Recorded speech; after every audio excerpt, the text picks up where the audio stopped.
देखिए बुआ, वृत्त से संबंधित क्षेत्रफल है। 16 नंबर क्वेश्चन कह रहा है कि 2 घड़ियों की मिनट की सुई, 2 गो घड़ी है। क्या वो घड़ी है? 2 गो घड़ी है।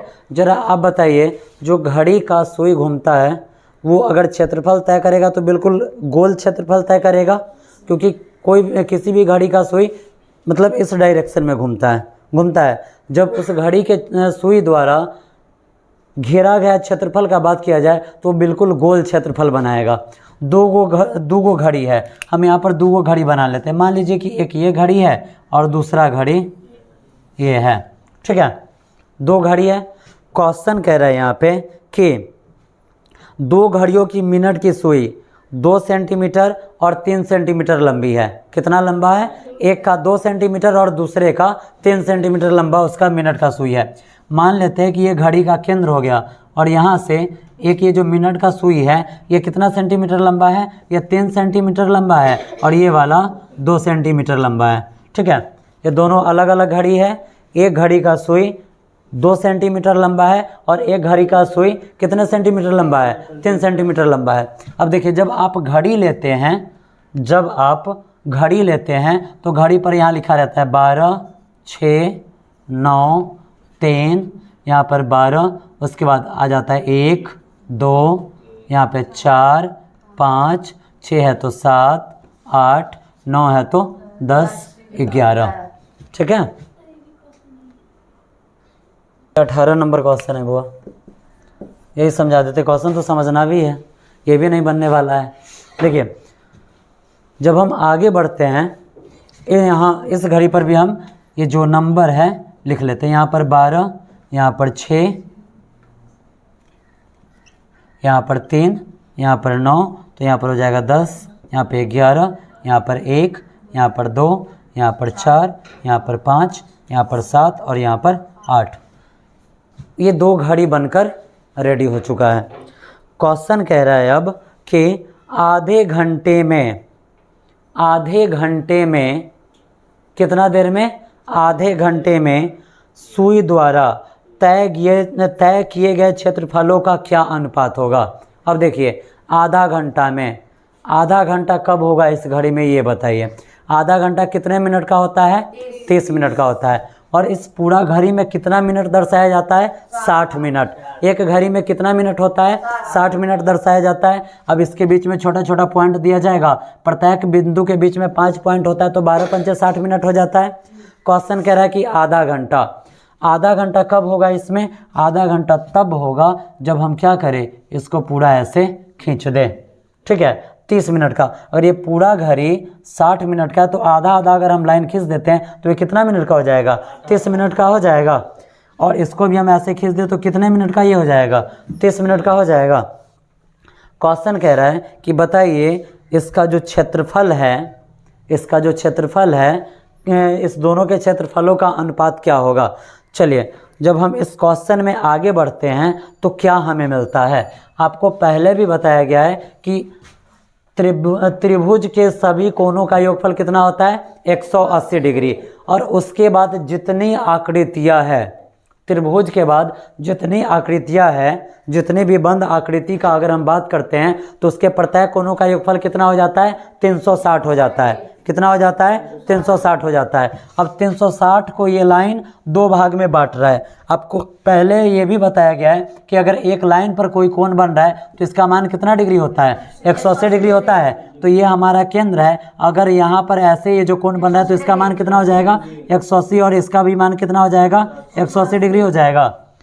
जब आधा घंटा का बात किया जाए तो आधा घंटा वाला क्षेत्रफल या तो ऊपर वाला होगा या तो नीचे वाला होगा, या तो ऊपर वाला होगा या तो नीचे वाला होगा। समझने में कोई तकलीफ नहीं ना। चलिए आगे बढ़ते हैं। 18 नंबर क्वेश्चन है, ये गलती से 16 नंबर लिख दिए हुए थे। 18 नंबर क्वेश्चन है। जब हम आगे बढ़ते हैं तो हम यहाँ लिखेंगे 3 सेंटीमीटर लंबे सुई वाली घड़ी के लिए, ठीक है। जब हम यहाँ पर आर का बात करेंगे तो यहाँ का आर क्या हमें दिया जा रहा है?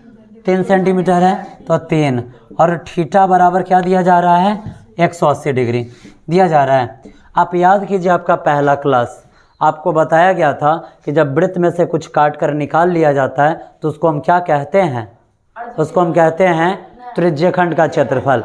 अब यहाँ पर दो सिचुएशन क्रिएट हो रहा है।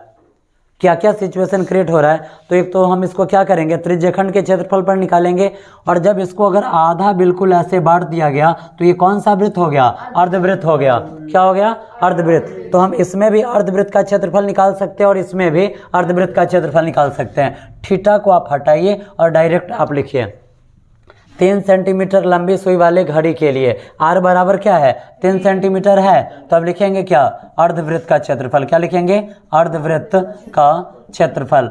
आपको अर्धवृत्त का क्षेत्रफल निकालने का फॉर्मूला क्या बताया गया था, जो वृत्त का क्षेत्रफल है उसके नीचे क्या लिख देना है 2, यानी कि बट्टा में हम 2 कर देंगे आधा हो जाएगा, यानी कि पाई r स्क्वायर बट्टा में 2।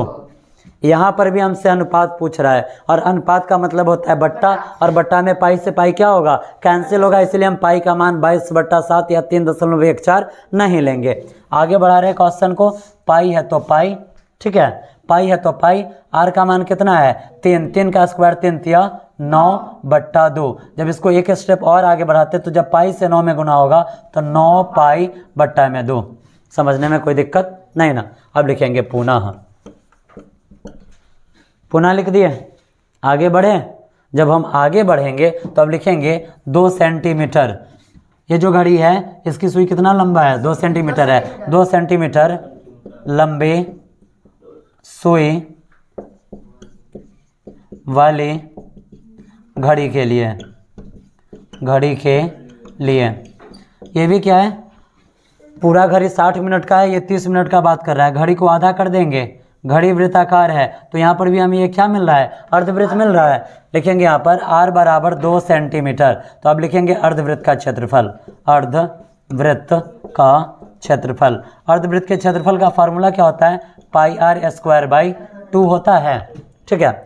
देखिए पाई को हम लिखेंगे पाई, r का मान कितना है 2, तो 2 का स्क्वायर 4 और बट्टा में 2। जब हम आगे बढ़ाएंगे तो जब 4 से पाई में गुना होता है तो 4 पाई बट्टा में 2 हो गया। क्वेश्चन का डिमांड है यहाँ पर कि क्षेत्रफलों का अनुपात निकालना है। क्या निकालना है, क्षेत्रफलों का अनुपात। तो अब यहाँ लिखेंगे क्षेत्रफल का अनुपात बराबर, का अनुपात बराबर, तो पहल का घड़ी का क्षेत्रफल, तो ये जो पहल का घड़ी है इसके द्वारा तय किया गया क्षेत्रफल क्या है 9 पाई बट्टा में 2 है, और अनुपात का मतलब हो जाता है बट्टा। और उसके बाद 2 सेंटीमीटर लंबा सुई वाले घड़ी द्वारा जो क्षेत्रफल तय किया गया आधा घंटा में, वो कौन सा क्षेत्र है, यही है ना। तो इसका क्षेत्रफल क्या निकला है 4 पाई बट्टा में 2 निकला है। बट्टा पर का भाग हम कैसे बनाते हैं, तो 9 पाई बट्टा में 2, और ये जो नीचे वाला बट्टा होता है गुणा में लिखकर नीचे वाला ऊपर और ऊपर वाला नीचे। 2 से 2 कट गया, पाई से पाई कट गया। आपके पास क्या बचा 9/4। जब इसको अनुपात में लिखना होगा तो 9:4 हो जाएगा आपका आंसर।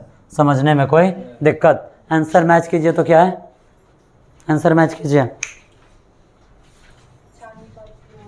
4:9 दे रहा है, कोई दिक्कत नहीं है। इसलिए दिक्कत नहीं है कि इसने क्या किया है, पहले इस वृत्त का क्षेत्रफल निकाल लिया है फिर इसका निकाला है। हम पहले ये निकालिए फिर इसको निकाले हैं, ठीक है। इसलिए अनुपात इधर उधर होगा, कोई दिक्कत नहीं है। समझने में कोई तकलीफ